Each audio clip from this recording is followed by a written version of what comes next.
बहुत समय पहले की बात है।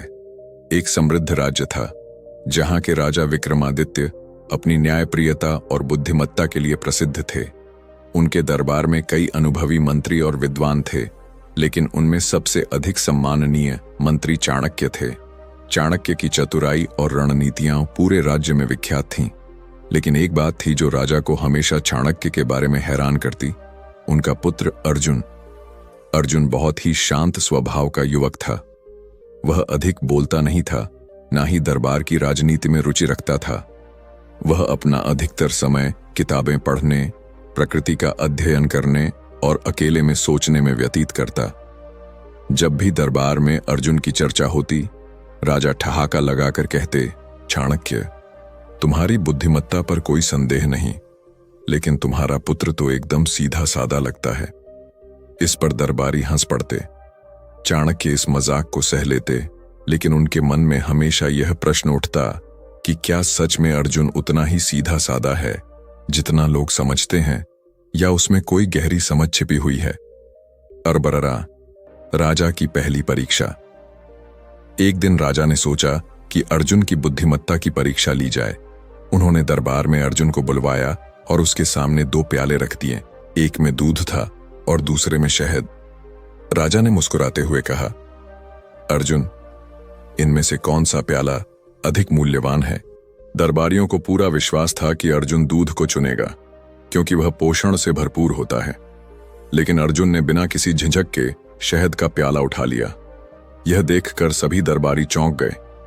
राजा ने हंसते हुए पूछा, अर्जुन, क्या तुम्हें नहीं पता कि दूध शरीर के लिए अधिक लाभकारी होता है? अर्जुन मुस्कुराया और उत्तर दिया, महाराज, दूध जल्दी खराब हो जाता है, लेकिन शहद वर्षों तक सुरक्षित रहता है। बुद्धिमानी केवल पोषण में नहीं, दीर्घकालिक लाभ में भी होती है। राजा अर्जुन के उत्तर से प्रभावित हुए, लेकिन उन्होंने उसे और परखने के लिए एक और चुनौती रखी। राजा ने अर्जुन से कहा, यदि तुम सच में बुद्धिमान हो तो इन 3 प्रश्नों के उत्तर दो। 1. सबसे तेज क्या है? 2. सबसे कीमती चीज क्या है? 3. सबसे महत्वपूर्ण गुण क्या है? अर्जुन ने शांत भाव से उत्तर दिया, महाराज, सबसे तेज हमारी सोच होती है, क्योंकि यह पलक झपकते ही कहीं भी पहुंच सकती है। सबसे कीमती चीज समय है, क्योंकि इसे कोई भी धन से नहीं खरीद सकता। और सबसे महत्वपूर्ण गुण धैर्य है, क्योंकि जो धैर्य रखता है वही असली विजेता होता है। राजा और दरबारी अर्जुन के उत्तर से दंग रह गए। उन्हें अब एहसास हुआ कि अर्जुन केवल शांत है, लेकिन मूर्ख नहीं। उसकी सोच गहरी और व्यावहारिक थी। राजा ने सोचा कि अर्जुन को और परखना चाहिए। उन्होंने एक विशाल मिट्टी का घड़ा मंगवाया और उसमें एक छोटा सा छेद कर दिया। फिर अर्जुन से कहा, बिना इस घड़े को उठाए इसमें भरा पानी गिरने से कैसे रोकोगे? दरबारी सोच में पड़ गए। कुछ ने सुझाव दिया कि छेद को हाथ से दबा दिया जाए, लेकिन ऐसा करने पर पानी फिर भी टपकता रहता। कुछ ने कहा कि घड़े को उल्टा कर दिया जाए, लेकिन इससे पानी पूरा गिर जाता। अर्जुन मुस्कुराया, पास ही रखी मोमबत्ती से थोड़ा मोम लिया और उसे छेद पर लगा दिया। छेद पूरी तरह बंद हो गया और पानी गिरना बंद हो गया। राजा अर्जुन की चतुराई देखकर बहुत प्रसन्न हुए। उन्होंने घोषणा की, आज से अर्जुन को मूर्ख नहीं कहा जाएगा, बल्कि वह हमारे राज्य का सबसे बुद्धिमान व्यक्ति माना जाएगा। कुछ ही दिनों बाद पड़ोसी राज्य के राजा ने एक संदेश भेजा। उन्होंने कहा, यदि तुम्हारे राज्य में सच में कोई इतना बुद्धिमान व्यक्ति है तो उसे हमारी चुनौती स्वीकार करने दो। यदि वह सफल हो गया तो हम मान लेंगे कि तुम्हारा राज्य वास्तव में बुद्धिमानों का राज्य है।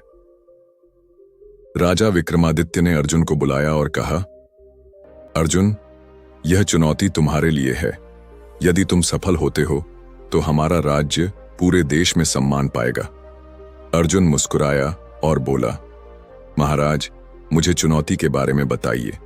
पड़ोसी राज्य के राजा ने अर्जुन को एक बड़े हॉल में बुलाया, जहां 4 दरवाजे थे। 1. पहले दरवाजे के पीछे भूखे शेर थे। 2. दूसरे दरवाजे के पीछे जहरीले सांप थे। 3. तीसरे दरवाजे के पीछे जलता हुआ आग का कुआं था। चौथे दरवाजे के पीछे एक भूखा मगरमच्छ था। उन्होंने अर्जुन से कहा, इन चारों दरवाजों में से किसी एक से बाहर निकलो, लेकिन याद रखना, गलत दरवाजा चुनने पर तुम्हारी मृत्यु निश्चित है। दरबार में सब लोग सांस रोक कर देख रहे थे। यह सच में एक कठिन चुनौती थी।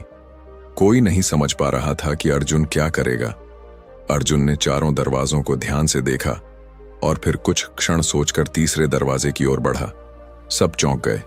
पड़ोसी राज्य का राजा जोर से हंसा और बोला, अर्जुन, यह तुम्हारी सबसे बड़ी भूल होगी। यह दरवाजा आग के कुएं में जाता है, जहां से कोई जीवित नहीं बच सकता। लेकिन अर्जुन शांत था। उसने दरवाजा खोला और सभी हैरान रह गए। वहां कोई आग नहीं थी।